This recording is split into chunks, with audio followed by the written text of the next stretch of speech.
And not everyone is going to approve of what you want to do. Everyone's going to have their opinions on how you should live your life. And if you don't have a solid mindset, you're going to allow everyone to determine what you should and shouldn't do. And so it really is a matter of having grit, having resilience, and having determination to not allow what anyone says make you falter. If you believe in something and you want to do something, go for it. Everyone can have their opinions, but they're not in your shoes. They're not in your shoes and they don't know. And so, it could be anything from starting a podcast to starting a business. You have family members, or culturally, it's not acceptable in the culture for women to do this or to work. And this is part of the work. Part of the work is to go against what people may think. Otherwise, you're just sheep.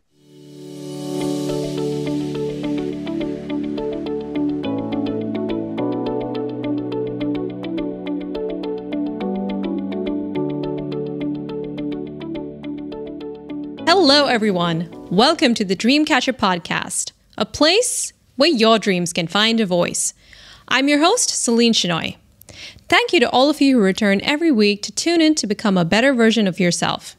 Make sure you hit subscribe if you haven't already, and rate our show if you enjoyed this episode. Self-talk is your inner voice. It is part of your stream of consciousness that allows you to process and understand what's happening around you. My guest, Vasavi Kumar, says that how you talk to yourself matters. It sets the tone for every experience in your life and will bring you either closer to or farther from the truth of who you are. Today, she'll share how we can step into our power and say it out loud. Vasavi Kumar is a life coach and licensed therapist with a myriad of in-person, print, televised, and social media experience. A first-generation Indian American growing up on Long Island and diagnosed with bipolar disorder at the age of 19, she learned to become highly self-aware and take action to create the life she wanted for herself. In this interview, Vasavi will offer insight into how we can tune in to our inner self to hear our self-guidance and wisdom. She'll teach us how to start talking to the voice in our head with compassion and acceptance, rather than be influenced by those around us. Hey, Vasavi, how are you doing today? I'm good, Celine. How are you? I'm doing fantastic. Thank you. Well, it is so nice to have you on the show. I'm looking forward to learning more about you and your story and your philosophy, which you write about in your new book, Say It Out Loud. I have to ask, how does it feel to finally be able to share your story with the world? It feels timely and it feels very liberating, if I'm being honest with you. It feels great that I've been able to take what I've learned professionally and personally and turn it into something that I think is really going to help people transform the way they talk to themselves. Wonderful. And what has the feedback been like? So far, we got 5-star reviews on Amazon. Anyone that's read the book has been loving it. I have people that, they highlight different parts of the book. And it's just so interesting to me when I see people highlighting certain aspects of different chapters and sharing what resonates with them. It feels really good. Yeah, I'm sure it does. Yeah. And I think it's because people probably relate to a lot of the things that you shared in the story, and it probably felt very authentic. Yeah, I think when you're writing a book, it's really important that you put yourself into it, rather than be a little bit more detached. So I wanted to make sure that I let the reader in on who I was as a person, but also what I had to teach based on the learnings of my own life. Great. So I'm looking forward to getting more into the actual content of the book. But before we do, I want to learn a little bit about your background. You say that the inspiration behind the book has a lot to do with your own personal journey. You write that you came to your self-understanding after facing several challenges, including not being able to fit into the American culture because your parents were Indian immigrants. So take us through that journey of self-realization and how it became the foundation of the work that you do today. I think not feeling like you belong anywhere sets you on a path of finding out where you do belong. And so that was really my journey. I didn't really feel like I belonged anywhere growing up in an all-white town and, being born and raised in this country, but then also needing to fit in. So it just kind of happened that I went through what I went through, which were many challenges in my life that I think a lot of us go through in our own shape and size and form, but ultimately led me back home to myself because that's just the kind of person I am. I'm a very curious person and one that's relentless in pursuit of whatever it is that I'm looking for. So I believe that the things that I went through in my life helped me to become more open to what else is out there rather than wanting to fit in all the time. I'm very aware that I don't fit in and that I was different than everybody else. And I use that to my advantage. And I use that to really become more of myself rather than reject and abandon myself. Now, that doesn't mean throughout my life I did not reject and abandon myself. I definitely did, which is where I teach from and I speak from. But I think now when I look back on my entire journey, it all feels so divine and all kind of came together so beautifully to where I am today. And what was it that you did to take advantage of the fact that you were different from everyone else around you? Was there anything specific that you did? You know, I thought I had to fit in at one point, especially in my younger years. I would say elementary, middle school, high school were definitely the hardest years. But I'm very blessed that my parents were open to putting me in therapy at a very young age because I couldn't really talk to them much. They just didn't understand a lot of things, and I understand, not language wise, but they didn't know what I was going through because they were going to work every day. I've used a myriad of tools throughout my life, whether it's therapy and coaching and reading or listening to podcasts, but it's mostly been a lot of my self-talk. The way I speak to myself, which is what I write about in my book, has definitely been the game changer for my approach to life, my approach to healing, because I'm extremely sensitive to tone of voice and how things are being said and spoken.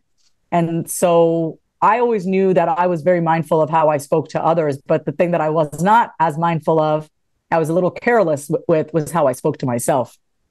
So that's definitely one of the main things and tools that I've used, which is self-talk, to be able to understand myself and be kind to myself, to walk me through different challenges that I've experienced in my life. Was there a specific incident in your life where you realized you had to change your self-talk? That's a great question. I can say that I knew that I needed to change it throughout all the challenges, whether I was diagnosed with bipolar disorder, or whether I went to rehab twice for addiction. I mean, each of the things that I've gone through in my life have shown me where I don't love myself. And so I set on this path to start to love myself. How does one even begin to do that? Yes, exercise, hydrate, sleep on time, prayer, making sure that you're around great people in your life, having boundaries. But the one thing that I've really honed in on, which is what I teach in my book, is your self-talk. Because at the end of the day, Celine, you could have all the things, be doing all the things, but if the way that you speak to yourself isn't kind, it doesn't matter. Because my goal ultimately was to have my mind be a peaceful place and be a kind place and a place where things can thrive, not be destroyed. And I think the way that I've learned to speak to myself is definitely a testament, not only the way I speak to myself, but the results that I've produced in my life as a result of my self-talk is a testament to this work. And why do you think that people tend to lean more towards negative self-talk and not being very nice to themselves? I think that's what we're taught. We're not actually taught how to speak to ourselves. In fact, we are trained to be kinder to the outside world than we are to ourselves. In fact, you're called selfish, you're called self-absorbed, you're called narcissistic or obsessed if you care more about yourself. But what I say in my book is that if you don't care about yourself as much, if not more, as other people, as you do with other people, it's actually not helpful to you at all. Because when you are happy, when you are feeling content and you are feeling fulfilled, that's where everything comes from. And we don't have to sacrifice being kind to ourselves in the name of being kind to other people. In fact, I don't think that's kindness. It's not kindness when you're nice to somebody else and more considerate to somebody else than you are to yourself. Your needs matter too. But I think the reason why we do that is because we're conditioned. We're all just little robots being conditioned from a young age on how to be and how not to be. And one of the things that we're taught, especially as women, is to self-sacrifice. And I don't agree with that. I don't think we should self-sacrifice. I think that we need to actually put ourselves number one in our lives. And from there, we can actually be an even better mother, father, sister, friend, service provider, whatever it is that you're doing. So I think we have it kind of backwards, where we think that we shouldn't be putting ourselves first. But what I'm trying to say is when you do put yourself first, everything follows from there. All good things. Absolutely. I agree with you. And how can we pinpoint those toxic thoughts that originate from that place of suppression? How do we know that, we're encountering one, and how can we replace that with something that's more empowering? Well, this is where you get to become self-aware, right? If you're just going on through the day and just trash talking yourself and you're not even aware of it, then the first step is going to be for you to become aware of how you're speaking to yourself. I walk this through, and I walk the reader through this in my book. Look at where you're getting triggered. Look at where you stop yourself from feeling a certain way. Look at where you stop yourself from asking for help. Where do you shut down and avoid and isolate rather than be open-hearted and connect with what it is and who it is that you want to connect with? But the first step is awareness. If you're not aware that you have negative self-talk, then you don't really have negative self-talk, right? Because you're not aware of it. But you do have negative self-talk. You're just not aware of it. So start to really pay attention to how you're speaking to yourself. Was there like a person in your life who made you aware of it, or is this something that you were able to pick up on? I think there have definitely been people in my life along the way that have pointed it out. Like I said, I started therapy at a young age. So I've really learned from a young age a lot of things that most people don't learn in their lifetime, or they learn later on in life. But my therapist helped me become acutely aware of how I was thinking about things and how I was speaking to myself. And of course, along the way, I've had friends tell me, you're really hard on yourself. You're your own worst critic. And I've always known that about myself. Being the daughter of immigrants, we have a lot of pressure on us to succeed. And so I was quite aware of how mean I was to myself. But I'm not like that anymore, because it's just not fun and it's not helpful. And life is way better when you're kinder to yourself. But I'm very lucky that I've had people throughout my life to point that out. And I also have had an acute sense of self-awareness as to how I'm speaking to myself. There's not a day that goes by that I don't pay attention to how I'm speaking to myself, because that is literally running the show. Whether you want to or not, what you're saying to yourself is constantly guiding you. What you're thinking about is constantly guiding you. Right. And is it safe to say that you're probably being run by negative programming if you just don't feel good on a day-to-day basis? Like if you just don't feel confident about yourself? I mean, is that a good way to kind of understand and know that there's probably something wrong in the way that you are speaking to yourself? Yeah, I think once you notice that you're not speaking kindly to yourself, one question that you can ask is, how do I say this to myself in a kinder way? How do I say this to myself in a more compassionate way? How do I bring more curiosity with myself rather than judging and scolding and reprimanding? So the minute that you notice that you have negative self-talk, you get to be kinder to yourself and just ask yourself, it's a very simple question. If I was talking to a friend of mine, how would I be speaking? If I was speaking to my younger self, if I was speaking to a young child right now, how would I be speaking? That doesn't mean that I want you to infantilize yourself, but I do think that using a little bit more kindness with ourselves can help us get closer to what it is that we want to do rather than being mean to ourselves. It just doesn't help. How do we distinguish that from tough love? Like sometimes we do need that, and we actually need to be firm with ourselves to get ourselves into the right frame of mind. For instance, if we're slacking and we're really not doing what we're supposed to do, and we really need that tough love, how do we accomplish that? Yeah, I don't think there's anything wrong with tough love, but I think there's a way in which we say it. You can say something to yourself in a way that's very honest, rigorously honest, but it comes from a place of love. In my book, I call that gentle determination. You can be gentle with yourself, but also use a tone of determination. So let's say you want to get up early in the morning and go to the gym, rather than calling yourself a lazy piece of crap for not getting up in the morning. That doesn't really help. You can set yourself up for success and go to sleep early the night before, wake up early the next day, have your gym clothes out. There's a way that you can set yourself up for success without berating yourself. And if you can learn and find out how to do that, which I teach you in my book, you're going to go a lot farther in life and with your goals. When you speak, you can still get the same thing done, but you don't need to be a jerk to yourself. That's the point. Okay. And what if we had parents who spoke to us in that way? I noticed that people who had very critical parents tend to adopt that kind of tone and it stays with them.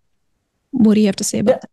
It doesn't have to stay with you. I grew up with a very critical, harsh mother. She still is one of the harshest people that I know. She speaks without thinking. She just says things, and she feels completely justified in doing that because she is my mother. That is her. That is her thing. Well, I'm your mother.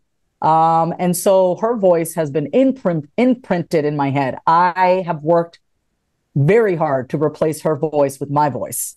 And so what if you have parents like that? Well, you forgive them for not knowing any better. You keep your distance, you set some boundaries, and you treat yourself the way you want to be treated. That's it. You can't change the way anyone has treated you in the past, but you can decide what you're willing to tolerate and not tolerate moving forward.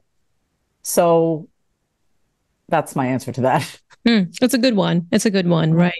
And what about the role of culture? Because I know there are certain cultures where women aren't exactly encouraged to speak out loud. And I know there's this line from the movie Aladdin, you should be seen and not heard. I don't know if you watched the movie, but that pretty much sums it up. Like, so how can we break that cycle of self-suppression, especially the ones that are culturally oriented?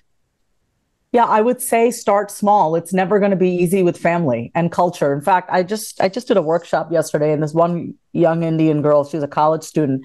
She came up to me and she was, sharing with me how she wants to major in something, and her family, her extended family, has an opinion about it. And I said, does your extended family pay your bills? And she was like, no. I said, you're going to have to learn to toughen up a little bit, and not everyone is going to approve of what you want to do. Everyone's going to have their opinions on how you should live your life. And if you don't have a solid mindset, you're going to allow everyone to determine what you should and shouldn't do. And so it really is a matter of having grit, having resilience, and having determination to not allow what anyone says make you falter. If you believe in something and you want to do something, go for it. Everyone can have their opinions, but they're not in your shoes. They're not in your shoes and they don't know. And so, it could be anything from starting a podcast to starting a business. You have family members, or culturally, it's not acceptable in the culture for women to do this or to work. And this is part of the work. Part of the work is to go against what people may think. Otherwise, you're just sheep. You're just following the crowd like everybody else. So that is the work. That's the work right there is, okay, I want to do this. I'm coming up against a cultural faux pas here, for me to be speaking up as a woman. You get to choose in that moment. It's a choice. It's not like a magic pill that you take. It's not all of a sudden one day you wake up. It's a choice. It's a moment to moment to moment choice and decision to use your voice. So I don't want to paint some picture like it's like, do this steps 1, 2, 3. It's not steps 1, 2, 3. It's a moment to moment choice. And that requires self-awareness, which is what I said before. How do you even begin to notice that you have negative self-talk? You have to be aware of how you talk to yourself. You have to start waking up to what you're saying to yourself. Yeah, and I think also having that confidence that you can stand up against such people who, feel like they can interfere in your business and express their opinion about your life. I think just knowing that you can withstand their criticism. Yes. Important. Yeah. Yeah. Being able to withstand it, be okay with someone not being okay with you. Yep. Right. Like you don't like everyone. Why should everyone like you? You don't think everyone's ideas are great. Why should everyone think your ideas are great? It's just growing up. It's a lot of emotional maturity to be like, well, this is what I want to do. Thank you for your opinion. And I'm going to do what I want to do. Yeah. And it takes a strong person to do that. I think we come from the same culture. So it's a skill that we women have to learn because we have like one foot in our culture of origin and then we have another foot in the Western culture. So it's like trying to find that balance between both of them. It can be a challenge for women like us. Yeah, I'm lucky because my mother, as harsh and critical she's definitely a very independent, fiery woman. My mother is not submissive at all. She's not submissive. So I'm very lucky in that I did have a model of a mother who was very outspoken. Actually, my father was the quite submissive one, but my role model my model for a woman was my mother, who was very outspoken, and she always advocated for herself. She always advocated for us in school. She stood up for my father on many occasions. So I think also it's what you see growing up and the people that you have around you. Yeah, absolutely. So having good role models helps. Mm-hmm. Yeah, I mean, that's why I said she's very critical and she's very harsh. But if there's one thing my mother didn't show me was how to be submissive. Submissive is not a word that we use to describe my mother. She is quite aggressive, actually, but she always stands up for herself. She's always someone who, she's not going to just be like, oh, it's okay. She's not a people pleaser. No. Right. Well, how do we make sure that we are, like, it's important to be assertive and stand up for our rights, but how can we prevent veering like on the dark side where we're aggressive and we're too much of a boss lady and we kind of lose our feminine energy? How do we prevent that from happening? I don't think that being a boss lady makes you lose your femininity. I don't think they're mutually exclusive. I don't think you have to lose one to be another. Someone would call me a boss lady, and I'm one of the most feminine people that I know.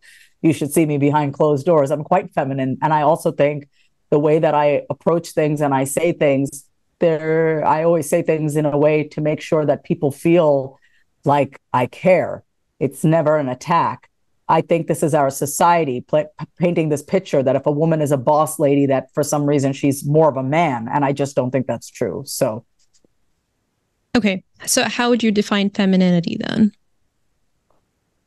I think of femininity as a softness and a surrender and an opening and an openness to what life has to offer. I see when I'm in my feminine energy, I am in flow, I am creative.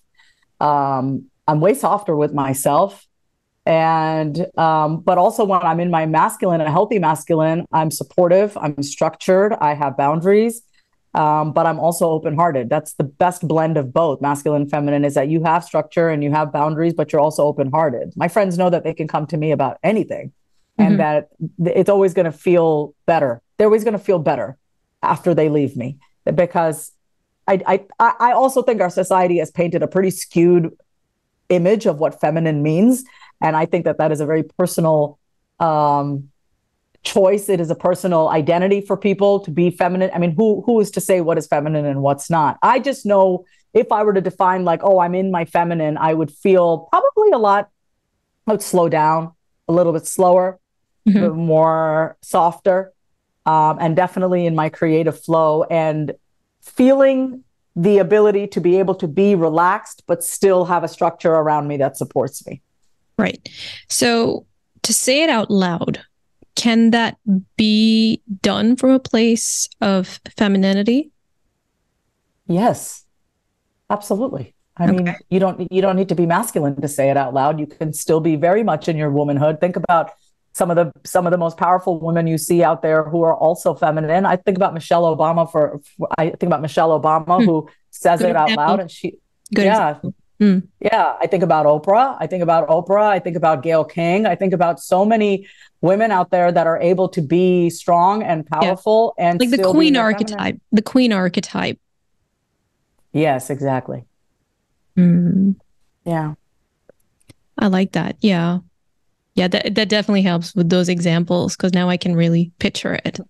And I'm sure our listeners can as well. Thank you for that.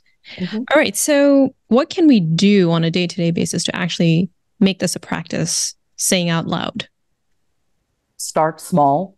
Start with, and if you're going through, I was just at the car wash before this, right? And I wanted a free, they always give these free air fresheners. And the guy had helped me out, and then he was busy helping somebody else, but I really wanted a free air freshener. So I just rolled down my window and I said, "Excuse me, can I please have an air freshener?" I know so many people that would not want to bug somebody else, and they don't want to be a burden, and they don't want to be a nuisance, but I wanted my car to smell like new car. So I just rolled down my window and I said, "Excuse me, sir, can I please have an air freshener?" And he gave me one happily.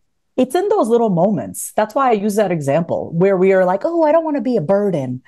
I don't want to be a nuisance." So that was so when I say start small, I really mean start small. Start in your everyday interactions where you're at a restaurant, You've maybe ordered an appetizer, an entree. They bring you your entree. They forget the appetizer. Are you going to just sit there and not say anything? Or are you going to say, excuse me, I ordered an appetizer. Is it coming out? Is it not? You want to just cancel it?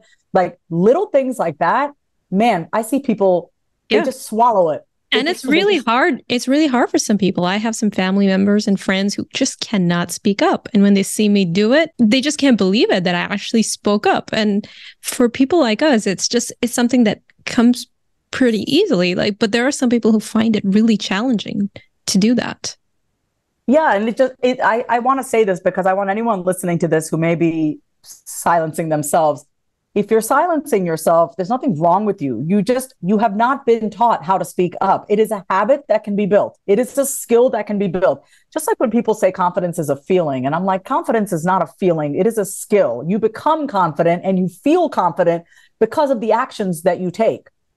Anytime you tell yourself, I can't do something, but you do it anyway, you build confidence. Just like that, speaking up is a skill that can be built in those micro moments, in those small situations, in those moments where you normally would have said, no, I'm not going to say anything. I mean, and listen, pick your battles. All right. I'm not saying you got to say it out loud, every single thing. But if there's something that you want and someone can help you with it, just ask them. Right. And it comes so naturally to me that I'm just like, how do you not do it? But I understand. Yeah. So, but I do want to say it's like any habit. So I could okay. It's like, how people who are extremely disciplined with their working out. I'm always like, how do they do that? And it's just another habit. It's another habit that can be built. So I want to say that for everyone listening, that you're not doomed. Read my book, do the exercises, start speaking up in areas of your life where you normally would not be speaking up, and you'll watch yourself become someone who's quite assertive and still feminine. I like that. Well, that's a great note for us to end this conversation. Vasavi, it's been wonderful talking to you. Thank you for inspiring us with your energy and your guidance. Thank you so much, Celine. I love the questions that you asked. Oh, thank you. I liked your responses.